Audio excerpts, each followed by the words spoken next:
ओम शांति। हमारे प्यारे भाइयों बहनों, आपका हमारे यूट्यूब चैनल पर स्वागत है। आज इस वीडियो में हम सुनेंगे और पढ़ेंगे 12 मई 2026 की बाबा की मुरली कहानी के रूप में।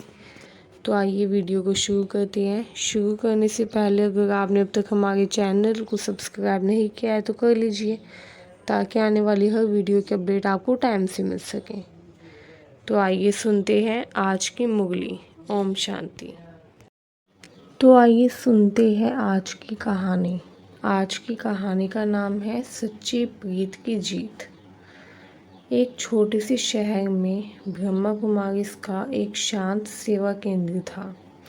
वहाँ रोज सुबह अमृत वेले कई भाई बहन योग करने आते थे। उनमें एक बहन थी स्नेहा। स्नेहा शुरू में बहुत उत्साही थी। वह रोज मुरली सुनती, सेवा करती और सबको ज्ञान सुनाती थी।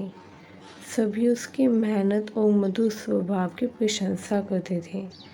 लेकिन धीरे धीरे उसकी बुद्धि एक दूसरी बहन की तरफ ज़्यादा आकर्षित होने लगी। दोनों हर समय साथ रहती, घंटों बातें करती और एक दूसरे के बिना रह नहीं पाती थी। धीरे धीरे स्नेहा का योग कम होने लगा। मुरली में मन नहीं लगता था। सेवा में पहले जैसी खुशी नहीं रहती थी। अंदर ही अंदर वो बेचैन रहने लगी।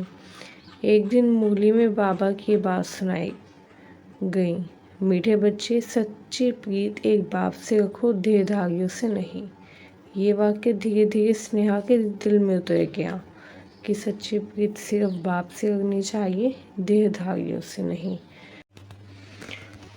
उसे महसूस हुआ कि उसने शिव बाबा की याद छोड़कर देह और देहधारियों में मन लगा लिया। उस रात वो बहुत रोई। उसे अपनी गलती का एहसास होने लगा। अगली सुबह वह बहुत जल्दी उठी। अमृत वेले का समय था। चारों तरफ गहरी शांति थी। वह अकेले योग में बैठ गई। आंखें बंद करके उसने मन ही मन कहा, बाबा, अब मुझे सिर्फ आपसे सच्ची प्रीत रखनी है। मुझे अपनी याद में सदा स्थिर रखो। इतना कहते ही उसकी आंखों से आंसू बहने लगे। उसे ऐसा महसूस हुआ जैसे शिव बाबा बहुत प्यार से उसके सिर पर हाथ रख रहे हो। उस दिन के बाद स्नेहा पूरी तरह बदल गई। अब वो कम बोलती, ज़्यादा योग करती, हर काम बाबा की याद में करती। उसकी खुशी वापस लौट आई।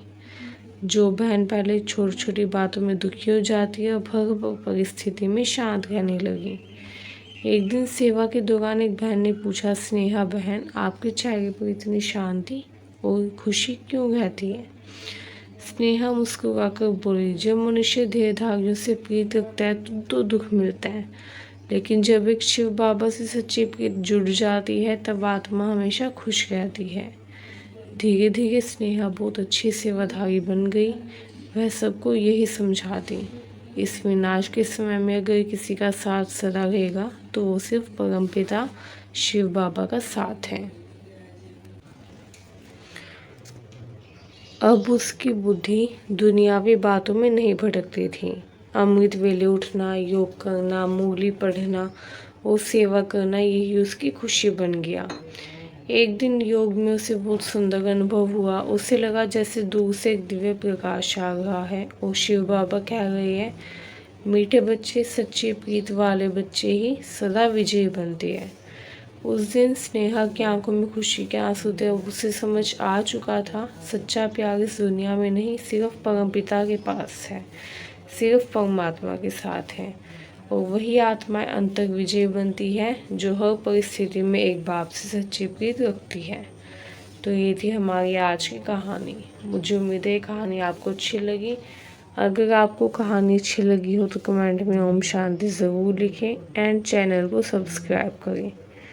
ओम शांति। हम रूहानी बच्चों की, रूहानी बाप दादा को याद, प्यार, गुड मॉर्निंग और नमस्ते। शुक्रिया बाबा, शुक्रिया बाबा, शुक्रिया बाबा।